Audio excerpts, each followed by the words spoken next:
And a big welcome back to the Endurance Hour podcast, episode 248. Alongside Wendy Mader, I'm Dave Erickson. Today we are focusing on one question, one topic, and this comes from Susan on Facebook, Wendy. And she writes here, a lot of people have a hard time training for hills because of where they live. What would you recommend for both the bike and or the run when you live in a place like Kansas? Go. Kansas could be really hilly. The further east you go into Kansas, you get some. You can get some hills. But I thought of Florida. True. I think to me, when I think of a flatland area, I think of Florida. What do you do? Okay, so number one, maybe not sign up for something like St. George 70.3 or Coeur d'Alene. You might want to shy away from signing up for those hillier course races. But definitely, if you want to do them. There's ways to simulate hills and to get the leg strength you would be getting if you were running or biking hills outside. Number one, the first thing I think of is low cadence drills for cycling. Putting your bike on your trainer, putting it in a gear. Lots of people have smart trainers these days where they have a Wahoo kicker, do the Swift, or they have a CompuTrainer where the resistance is adjusted for them according to the program that they choose to do. So that makes it really simple to ride hilly courses and feel like you're riding outside. But you can just set your bike up into a big gear, do low cadence drills.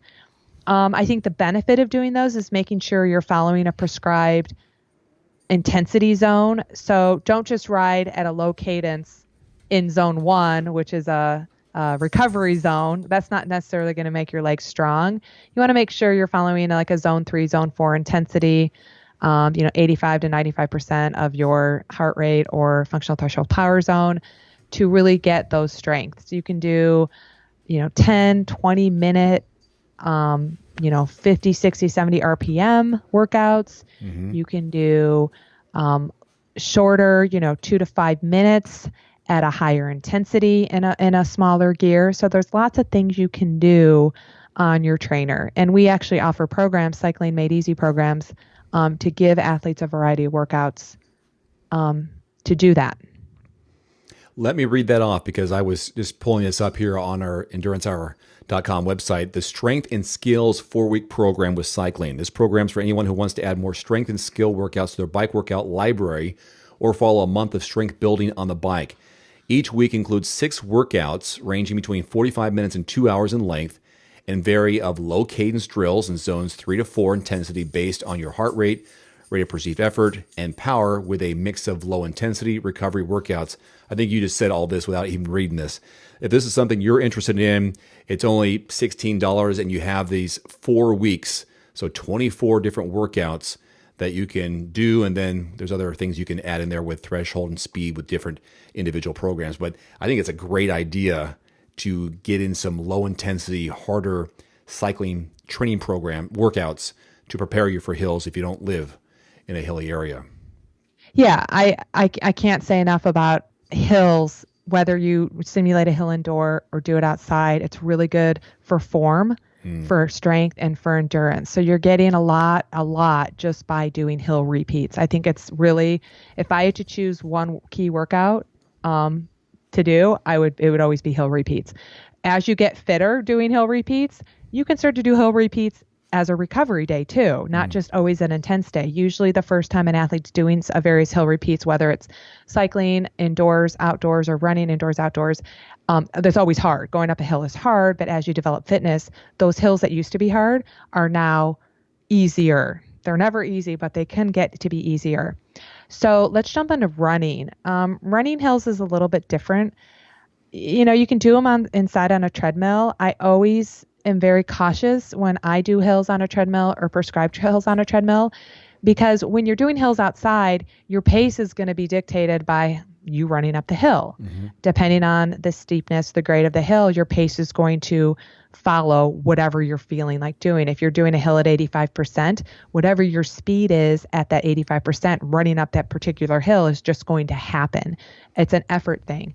If you try to simulate hills indoors, sometimes I think athletes can't really figure out what pace they should be running. And sometimes you could run too hard, a lot harder running a hill indoors than you normally would run that same grade outdoors. So you really have to be careful about that. I think, again, doing it by effort. And these days there's now power meters that you can run by power. So you can simulate a hill on a treadmill, power based, and that's going to help you determine what kind of grade and what kind of pace to run at, because it's by power. And so it kind of takes the guesswork out of that for you. If you have correct power zones with running, I always like to start an athlete maybe, generally, and again, I've just read about it, it's usually about a 4 to 6% grade on a treadmill. Okay. The thing that you don't get by running hills on a treadmill is you don't get the downhill effect. You don't feel what the concentric or eccentric contractions that you're going to get running downhill. So you're not developing that leg strength, muscular contractions from running downhill, because you don't run downhill on a treadmill. Right. Even though I've run on a treadmill that has a negative 3%, it's a little bit downhill, but not much. It's just not the same. You don't get the technique that you would get from running a hill indoor or outdoors, but you can do it. The second thing that I found success with is running stairs. If you can find a set of stairs to run up and down, I think that's even a better hill simulation than running a treadmill hill. Yeah, I'm sure there's got to be a football or track stadium in your area where you can do that, hit those stairs, whether it's off season or when school's out or after school, to get access to those places. That'd be a really good idea. And now I'm thinking, before you do any of these hills, especially with running, make sure you have preceded that with some strength training. Hills can be very damaging to your body.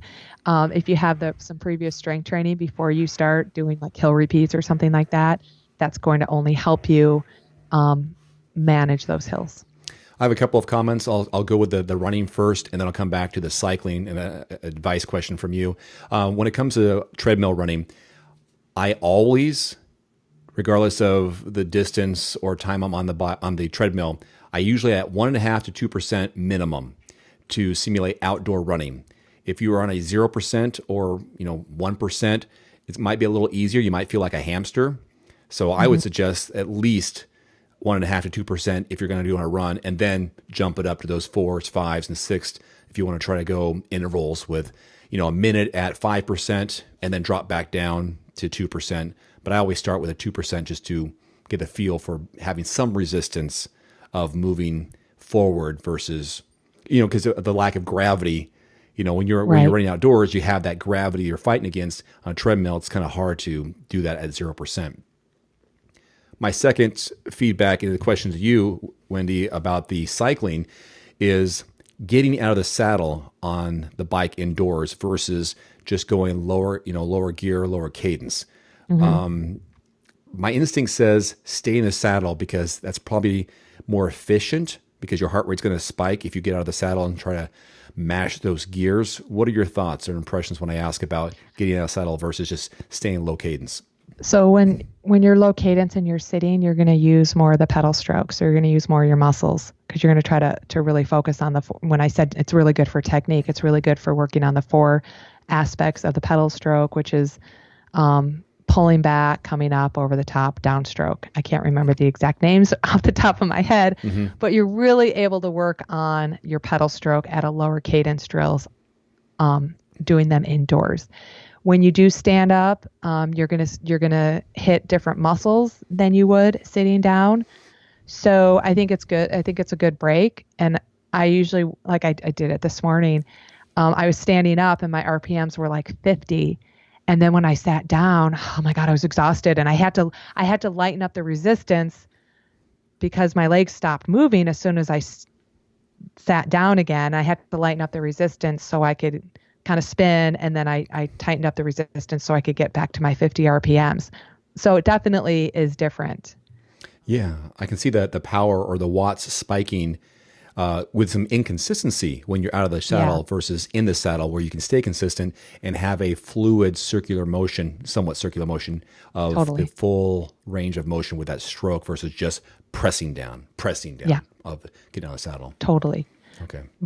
standing up, and I like a machine called the step. I call it the step mill. I think it could be referred to as the gauntlet. It's the revolving steps machine that's at a health club. I love it.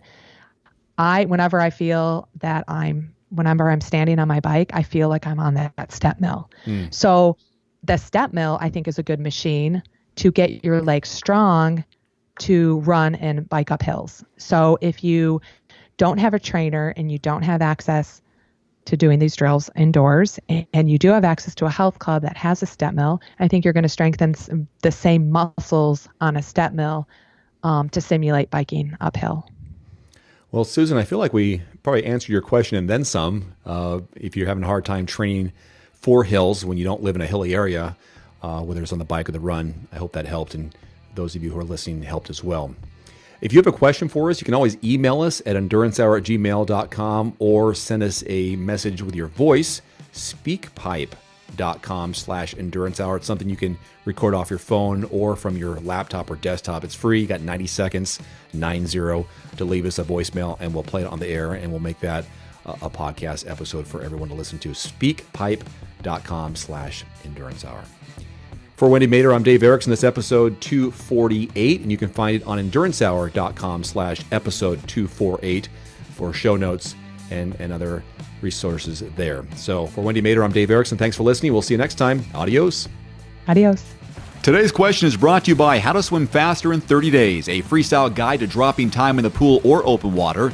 This multimedia training plan includes 42 instructional swim lesson videos and demonstrations above and below the water, plus a detailed 30-day calendar designed to help you swim faster and more efficiently than ever before.